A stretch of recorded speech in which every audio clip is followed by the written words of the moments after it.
السلام علیکم۔ I started a profit series, اور اس سیریز میں ہم تمام نبیوں کا واقعہ سنیں گے۔ آج ہم آدم علیہ السلام کا واقعہ سنیں گے۔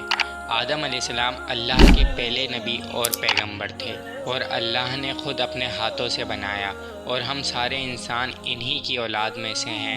تو شروع کرتے ہیں the real life story of حضرت آدم علیہ السلام۔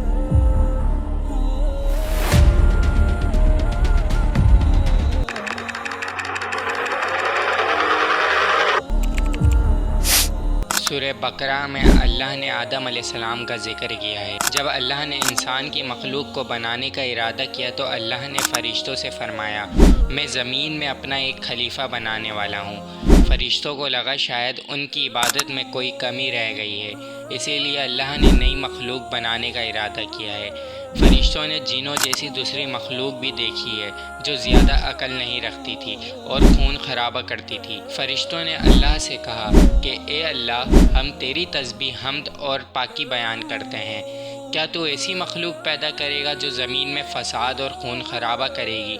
اس کے جواب میں اللہ نے فرمایا، جو میں جانتا ہوں وہ تم نہیں جانتے۔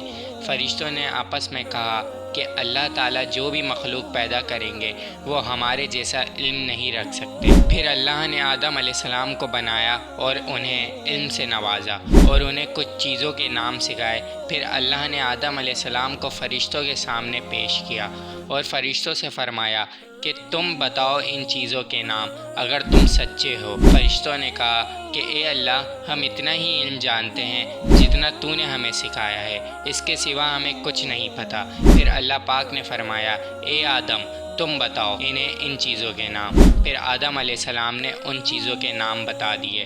اللہ پاک نے فرمایا، اے فرشتوں، کہ میں نہ کہتا تھا کہ میں آسمانوں اور زمینوں کی پوشیدہ چیزوں کو جانتا ہوں۔ پھر اللہ نے سب فرشتوں سے فرمایا کہ تم آدم کو سجدہ کرو۔ سب فرشتے سجدے میں گر پڑے مگر شیطان نے سجدہ نہیں کیا۔ اللہ نے فرمایا کہ اے ابلیس، تجھے کیا ہوا کہ تو سجدے کرنے والوں میں شریک نہ ہوا؟ شیطان نے تکبر میں کہا کہ میں ایسا نہیں کہ آدم کو سجدہ کروں، میں آگ سے بناؤں اور اسے خنخناتی ہوئی سڑی ہوئی گڑھے کی مٹی سے بنایا ہے۔ میں اس سے بہتر ہوں کیونکہ تو نے مجھے آگ سے پیدا کیا اور اسے مٹی سے پیدا کیا ہے۔ پھر اللہ نے فرمایا کہ تو یہاں سے نکل جا اے مردود، اور تجھ پر قیامت کے دن تک لعنت برسے گی۔ شیطان نے کہا، پھر مجھے قیامت تک مہلت دے۔ اللہ نے فرمایا کہ تجھ کو مہلت دی۔ شیطان نے اللہ سے کہا کہ تو نے مجھے گمراہ کیا ہے، میں قسم کھاتا ہوں کہ میں انسان کی سیدھی راہ پر بیٹھوں گا اور انہیں گمراہ کروں گا، اور ان میں سے اکثر کو تو شکر گزار نہیں پائے گا۔ اللہ نے فرمایا، تو یہاں سے نکل جا ذلیل، جو ان میں سے تیرا کہنا مانے گا ان سب کو میں جہنم کی آنکھ سے بھر دوں گا۔ بے شک تو میرے خاص بندوں کو گمراہ نہیں کر سکے گا۔ جنت میں ساری نعمتوں کے بعد آدم علیہ السلام اکیلا محسوس کر رہے تھے۔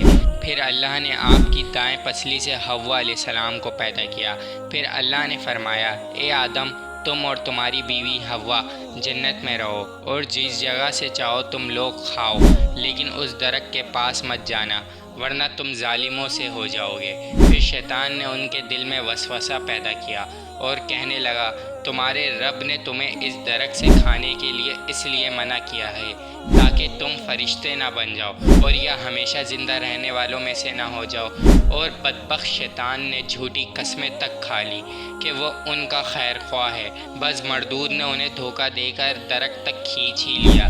جب حضرت آدم علیہ السلام اور حوا علیہ السلام نے درخت کے پھل کو کھا لیا تو ان کی شرمگاہیں ان پر ظاہر ہو گئیں اور وہ جنت کے پتے توڑ توڑ کر اپنے اوپر چپکانے لگے اور اسے چھپانے لگے۔ پھر اللہ نے ان کو پکارا اور فرمایا، کیا میں تم دونوں کو اس درخت سے منع نہ کر چکا تھا اور یہ نہ کہا تھا کہ شیطان تمہارا کھلا دشمن ہے؟ پھر آدم اور حوا علیہ السلام کہنے لگے کہ اے ہمارے رب، ہم نے اپنے اوپر ظلم کیا ہے، اور تو اگر ہمیں نہیں بخشے گا اور ہم پر رحم نہیں فرمائے گا تو ہم تو ضرور تباہ ہو جائیں گے۔ اللہ نے فرمایا کہ تم جنت سے نیچے اتر جاؤ۔ اب سے تم لوگ ایک دوسرے کے کھلے دشمن ہو اور اب سے زمین تمہارے رہنے کی جگہ ہے اور تم ایک مدت تک نفع حاصل کرنا۔ اب تمہیں وہیں زندگی گزارنی ہے، وہیں مرنا ہے اور وہیں پھر سے پیدا ہونا ہے۔ دنیا میں آنے کے بعد آدم علیہ السلام نے اللہ سے 40 برس تک رو رو کر معافی مانگی۔ پھر اللہ نے آپ کو معاف کر دیا اور فرمایا کہ تم اور تمہاری اولاد دنیا میں رہو اور یہ یاد رکھو کہ جب میری طرف سے کوئی نبی ہدایت لے کر تمہارے پاس آئے تو تم اس کا کہنا مانو، اور جو لوگ میرے نبیوں کا کہنا نہیں مانیں گے اور ہماری آیت کو جھٹلائیں گے تو ان کا ٹھکانہ جہنم ہے اور پھر وہ ہمیشہ اسی میں رہیں۔ اور پھر آپ دونوں دنیا میں رہنے لگے۔ حضرت آدم علیہ السلام بی بی حوا علیہ السلام سے انسانوں کی نسل شروع ہوئی۔ آدم علیہ السلام تقریباً 900 برس زندہ رہے اور وفات پا گئے۔ آدم علیہ السلام کے اس واقعے سے ہمیں یہ سیکھنے کو ملا کہ شیطان نے غلطی کی تو اس نے معافی نہیں مانگی بلکہ تکبر کیا اور اللہ کو ہی اپنی گمراہی کا الزام دیا، اور جب آدم علیہ السلام سے غلطی ہوئی تو آدم علیہ السلام نے اللہ سے معافی مانگی اور اپنی غلطی پر پچھتاوا کیا۔ بے شک اللہ رحم کھانے والا ہے۔ یہ ہے ریئل لائف اسٹوری آف آدم علیہ السلام۔ اگلی ویڈیو میں ملوں گا، تب تک کے لیے خدا حافظ۔